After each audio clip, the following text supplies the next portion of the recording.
Welcome back to the channel. In this video, I'm going to explain my journey to financial independence, retire early.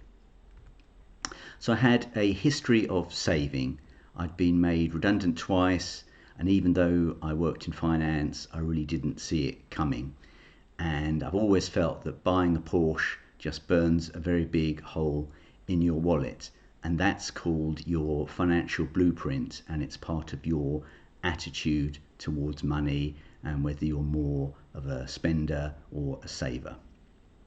And I can visualize myself at 80 being fulfilled and living simply so that others can simply live.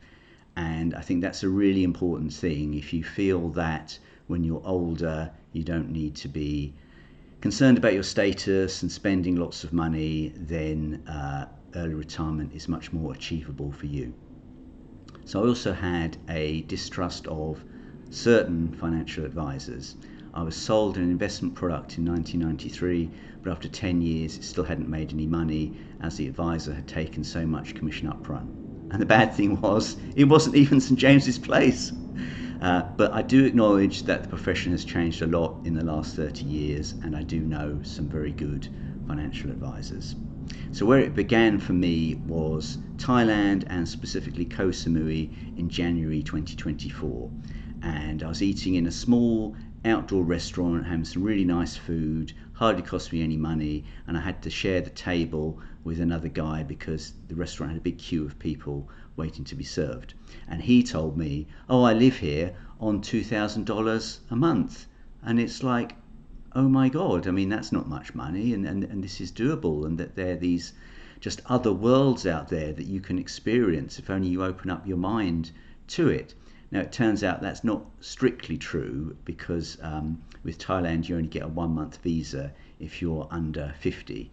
So you have to leave the country every month, and that bumps up the cost a bit.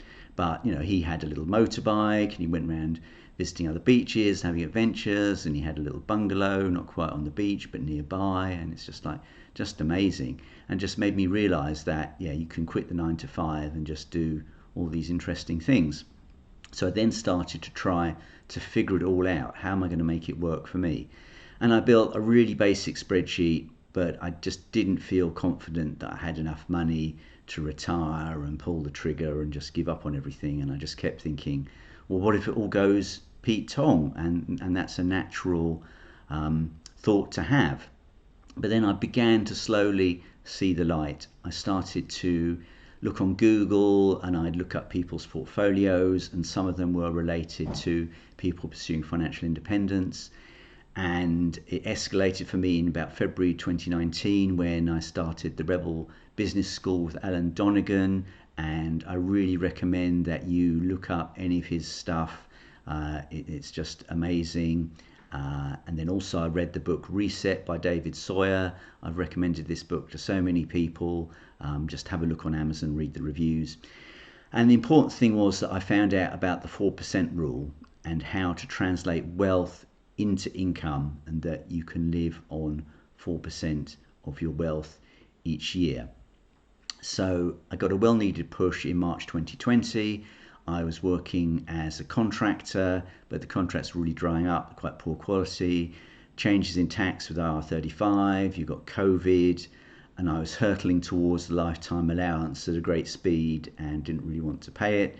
And I just felt, yeah, time is precious, and tax is a pain, particularly if you're paying tax on money that actually you never even spend it. I mean, that's just such a waste. So let's see how I can improve the spreadsheet and get a lot more confidence in it. Well, the drawbacks of the 4% rule are that it doesn't take into account state pension, so I can model that quite easily. It doesn't take into account income tax or lifetime allowance, and again, that's possible to model. You can also factor in things like lower withdrawals later in life when you're living this simpler life. I can build more graphs to really visualize what's going on in terms of income and wealth. And then I can set myself a glide path, so target amounts of money each year, so I know when I'm on track, and then I can modify things if that's not the case, and I can build in sensitivities if things don't go to plan. So looking to push the button 2021. So build up a cash buffer so the next few years of expenditure is fully costed and independent of stock market returns. So yes, you lose out to inflation, but you know you've got the money there. And then just top slice if returns are above average, so you're taking profits when things are just a bit overheated. Have flexible plans, especially around things like travel, so that if things aren't going so well, just more travel around the UK. You don't need to go abroad all the time. I still don't have a Porsche, but I actually have the car that I had back in 2014, and it's still running fine. So it's really important to find your calling, and I believe that people have more than one calling in life. You're not just an architect or an engineer or a lawyer. You might be like Kim Wilde and be a singer and a gardener. And you might not be following your main calling, and sometimes the reality of your initial calling doesn't meet your expectations. And planning your future is a better way to find out another calling, and it can really be life-changing. And the key thing is knowing if you are a resourceful person or not. And if you hit setbacks, will you actually actively work to overcome them, or will you just kind of give up?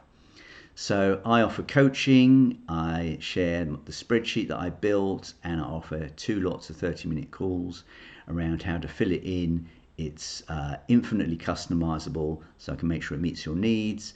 I can act as a sounding board to discuss any queries you have, and often people just need someone to share their thoughts with, but it's difficult to do that with friends and family, so you just get someone completely independent to talk to it about. I'll put the pricing of the coaching in the video description for you, and you only pay for the plan once it's built and discussed with you, so you can't really lose out. So please subscribe to the channel, like the video. I'd be really interested to know your comments. Where are you on your financial independence journey? You can contact me via email or also via Twitter. And then finally, as an epilogue, I went back to the restaurant in Thailand where the whole fire journey started, and it was boarded up. And I thought, oh my God, I mean, what happened to the owner? Did they die? Did they go bankrupt? So I walked to just a nearby restaurant, was eating great food there, and then I suddenly realized that that person's the owner of the original restaurant. And I kind of go running up to her and say, hey, you know, I remember you from like 4 or 5 years ago, and it's just amazing now you're running this business. It's like 5 times the size of what